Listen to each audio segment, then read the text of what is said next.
السلام علیکم، میرا نام ڈاکٹر رضوان علی ایوان ہے اور آج ہم بات کریں گے ایک گردن کے عجیب سے تھکاوٹ والے درد کے حوالے سے۔ یہ وہ درد ہے جو زیادہ ان لوگوں کو ہوتا ہے جن کی پیپر ورک ہوتا ہے، ٹیبل ورک ہوتا ہے، بیٹھ کے کام کرتے رہتے ہیں جھک کر، یا اسٹوڈنٹس جو پڑھتے رہتے ہیں، ڈرائیورز جو زیادہ ڈرائیونگ کرتے ہیں، اور یا فیمیلز جو گھر میں بیٹھ کے سلائی کرتی رہتی ہیں، کپڑے بیٹھ کے دھوتی رہتی ہیں۔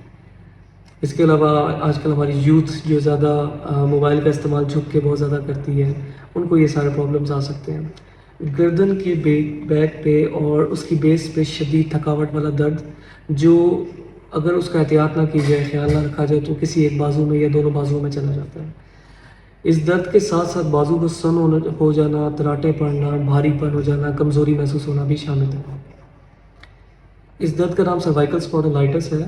بیسیکلی اللہ تعالیٰ نے ہماری احساس کی رگوں کا سسٹم ایسا بنایا ہے کہ ہمارے بازو، کندھے، شولڈر یا جسم کے کسی بھی حصے میں جو بھی درد ریسیو ہونا ہے ہمارے جسم میں، اس نے احساس کی رگوں سے ہوتے ہوئے موڑوں کے درمیان میں جانا ہے اور وہاں سے دماغ میں جانا ہے۔ تو اگر ہمارے ڈائریکٹ موڑے ہی آپس میں ٹچ ہونے لگ جائیں تو وہ احساس کی رگیں موڑوں سے پریس ہو جاتی ہیں اور دماغ کو سگنل دیتی ہیں کہ وہ پورا حصہ جہاں سے احساس کی رگیں آ رہی ہیں وہ متاثر ہے۔ اسی طرح سروائکل اسپونڈلائٹس جو بیماری ہے، اس میں جب گردن کے موڑے متاثر ہوتے ہیں تو پورا شولڈر، بیک، گردن کے درمیان والا حصہ، گردن کے سائڈ والا حصہ یا ایون کے بازو بھی متاثر ہو جاتے ہیں۔ جب فیمیلز ہمارے پاس آتی ہیں زیادہ اس چیز کے لیے، جو سلائی وغیرہ کرتی ہیں، تو انہیں زیادہ شبہ یہ ہوتا ہے کہیں فالج تو نہیں بن رہا۔ اسی طرح میلز بھی جب جھک کے بیٹھے رہتے ہیں، پورا دن کام کرتے ہیں ٹیبل ورک پہ، تو ان کو یہی ڈر ہوتا ہے کہ کہیں یہ فالج تو نہیں ہے، اور اگر یہ لیفٹ سائڈ پہ آ جائے مسئلہ تو انہیں ڈر ہوتا ہے کہیں یہ ہارٹ کا مسئلہ تو نہیں ہے۔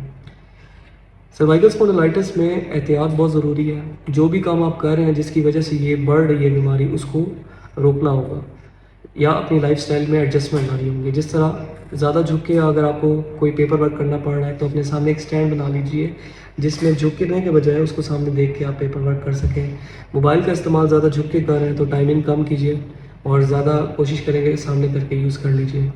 اسی طرح اگر سلائی کرنی ہے تو ایک کرسی لیجئے اور اس پہ بیٹھیے، اپنی سلائی مشین کا لیول اوپر کیجیے، تو بجائے یوں جھک کے کام کرنے کے سامنے کر سکتی ہیں۔ کپڑے دھونے کے حوالے سے بھی یہی ہے کہ مشین ہو جائے تو اچھا ہے، نہیں تو بریک کر کے تھوڑے تھوڑے کر کے آپ کپڑے دھوئیے۔ پڑھنے کے حوالے سے بھی یہی ہے کہ بریکس لیجئے اور اپنا جو آپ کا اسٹڈی مٹیریل ہے اس کا لیول بالکل نیچے نہ آنا چاہیے، تھوڑا سا اوپر کر کے کریے۔ اس کے علاوہ اس میں تھوڑی سی ایکسرسائزز ہوتی ہیں، وہ کرنی ہوتی ہیں۔ جس طرح آپ نے اپنی ٹھوڈی کو بالکل گردن کے ساتھ نیچے لگا دینا ہے اور اس کے بعد دونوں ہاتھوں سے سر کو دبانا ہے، 10 سیکنڈ تک دبا کے رکھنا ہے، پھر چھوڑ دینا ہے، پھر پیچھے بھی اسی طرح لے جانا جتنی گردن جانی ہے، اس کے بعد 10 سیکنڈ تک دبا کے رکھنا ہے پیچھے کی طرف اور پھر چھوڑ دینا ہے۔ اسی طرح سر کو ایک سائڈ پر رکھ کر 10 سیکنڈ تک دبانا ہے اور پھر دوسری سائڈ پہ بھی اسی طرح کرنا ہے۔ جس سائڈ پہ زیادہ درد جا رہی ہے، اگر کسی بازو پہ جا رہی ہے تو اسی سائڈ پر آپ نے سونا ہے، یعنی کروٹ اس طرح لے لی۔ اگر میرے اس بازو پہ درد ہے تو میں کروٹ اسی طرف لوں گا لیکن بازو باہر نکال کے رکھوں گا اور گردن کے نیچے تکیہ ایسے رکھوں گا کہ گردن میرے جسم سے نیچے بھی نہیں ہوگی اور اوپر بھی نہیں ہوگی، گردن اور باڈی کا لیول سیم ہوگا۔ اس کے علاوہ اگر یہ کنٹرول سے بڑھ جائے، درد بہت زیادہ ہو جائے، تو پھر آپ کا ڈاکٹر اس کو ڈائگنوز کرے گا۔ اس کے لیے اسے گردن کا ایکس رے کرنا پڑ سکتا ہے۔ زیادہ تر یہ ایکس رے میں یہ چیز نظر نہیں آتی اور آپ کو میڈیسن دے گا 2 سے 3 ہفتے کی میڈیسن میں اس کو بہتر ہو جانا چاہیے، پرووائڈیڈ کہ آپ نے جس وجہ سے یہ ہو رہا ہے اس کو بھی کنٹرول کر لیا ہے۔ اگر یہ اس دوران یہ میں بہتر نہیں ہوتا یا سمپٹمز بڑھ جاتے ہیں تو پھر گردن کے MRI کے ساتھ نیورو سرجن یا نیورو فزیشین کو دکھانا ضروری ہو جاتا ہے، جو کہ وہ بتائیں گے آگے کہ اس کے آگے سرجیکل ایویلویشن کی ضرورت ہے یا نہیں ہے۔